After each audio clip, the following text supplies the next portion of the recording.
Hello, and welcome to Google Cardboard. This presentation will delve into the product and will explain why this is an indispensable tool for students to truly engage in their learning. It will enable them to have experiences in the classroom that they will never forget.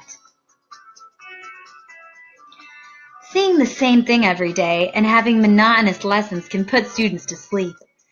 We've all seen the struggling student put their head down in class or possibly become distracted by others rather than engaging in the lesson. Google Cardboard is a product that is ideal for children in 6th to 12th grade. One subject teachers can choose to use Google Cardboard for is science, but it can also be used for other subjects as well, such as social studies.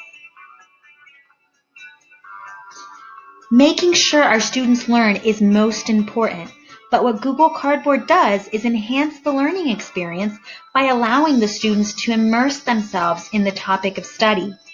This helps with the retention of information because the student isn't simply watching a video or reading a text. They're looking and walking around, taking it all in.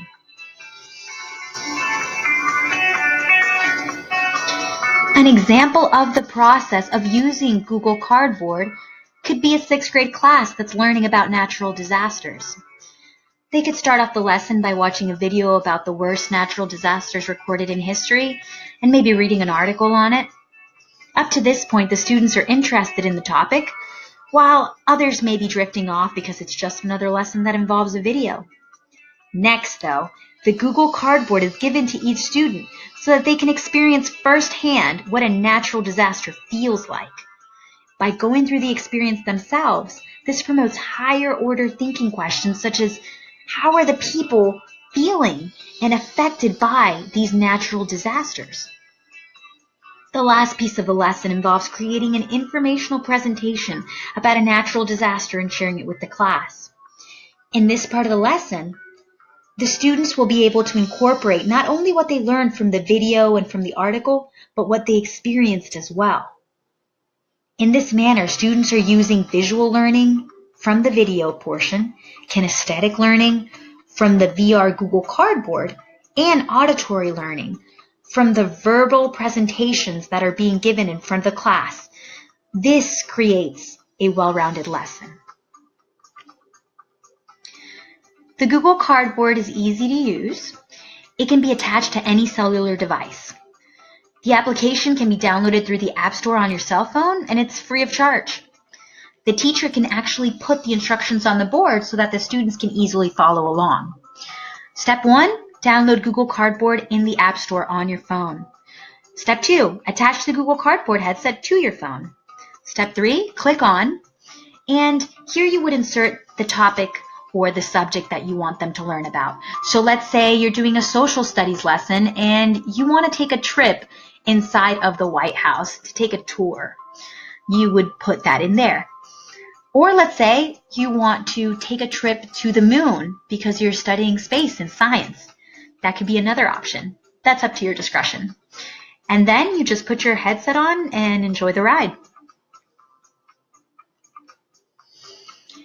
As for pricing and details per school, we're looking at 200 Google Cardboards for $1,096. This, however, is a one-time purchase.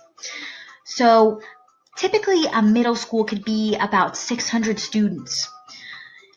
By purchasing 200 Google Cardboards, that's covering an entire grade. It could cover an entire 6th grade class, and then it can be reused for the other grades. So really, this is a one-time payment that would allow you to have Google Cardboards that could be reused and could last a long time. As for the application that can be downloaded on your phone, that's free of charge, so teachers would not need to worry about financial strains in that regard. The target audience would be students and teachers. The students would be able to use their kinesthetic learning by walking around, looking around, and really being immersed in the lesson and the topic that they're learning about. Engagement would soar, and it promotes higher level thinking. While a student is looking through their VR and experiencing firsthand whatever topic they're learning about. They could be writing notes down. They could be answering worksheets that ask questions about what they're viewing and allows them to use that metacognition and reflect on what they're learning about. And of course, it helps with the retention of information. Because this is a one-of-a-kind experience, they are not likely to forget it. As for teachers, they can use the VR experiences that their students are going through for data collection. They can exchange lesson ideas with other teachers and just in general make the environment fun so that the class atmosphere is one that promotes learning and makes learning an enjoyable activity rather than a drag. I've also incorporated a link to a video that shows a classroom that incorporated Google Cardboard into their classroom and how successful it was, how the students felt about their lesson, and how the teachers felt.